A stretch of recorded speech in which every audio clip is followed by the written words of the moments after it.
मैं गुजराती बोलूं?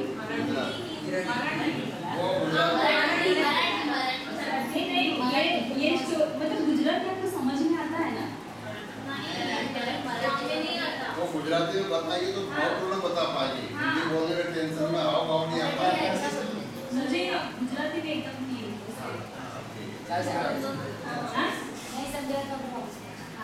ये समझेगा तो बाद में हिंदी में भी सुना देंगे। कमल માં તો સીધા બેસી હા જો તમારા બધાનું ગામ છે ગામ જાઓ છો ગામ હા ગામ જાઓ છો ને તો ત્યાં કૂવો છે જોયો બધાએ કૂવો જોયો કૂવા દેખા દેખા એક ગામ હતું એની અંદર એક રાજા હતા એ રાજા પાસે ગામના બધા લોકો ફરિયાદ લઈને આવે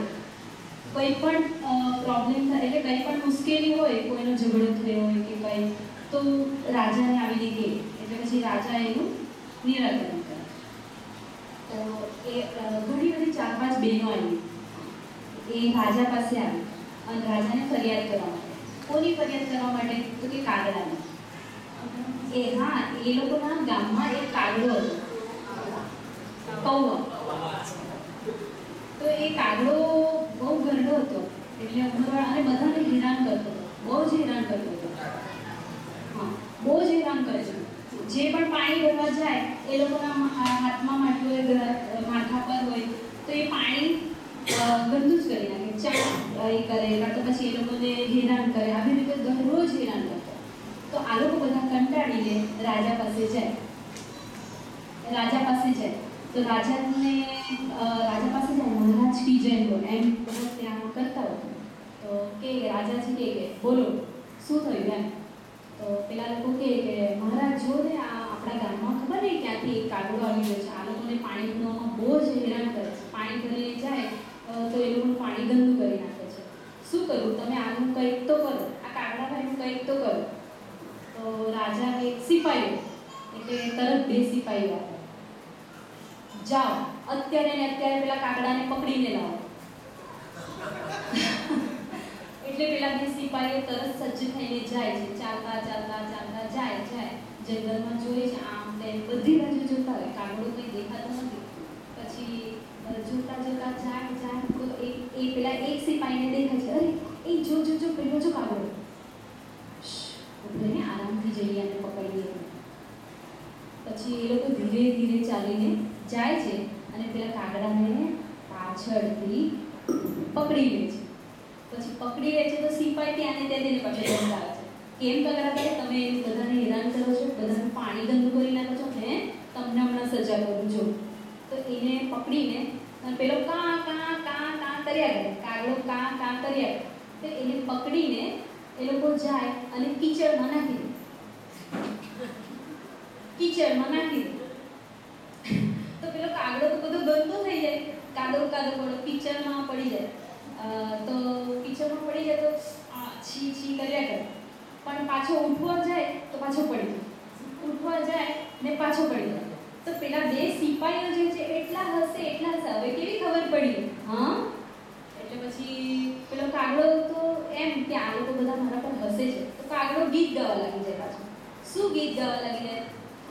લપસણી ખાતા શીખીએ છીએ અમે લપસણી ખાતા શીખીએ છીએ એટલે કાગડો ગીત ગાય છે કે લપસણી ખાતા શીખીએ છીએ અમે લપસણી ખાતા શીખીએ છીએ તો પેલા સિપાહીઓને આને તો કંઈ ફરક નથી પડતો એટલે પાછા ઊભું રહે એને પકડે છે હવે તને બતાવું છું તું બહુ હેરાન કરે છે હા અમને પણ હેરાન કરે છે પાછા એને ત્યાંથી લઈ જાય અને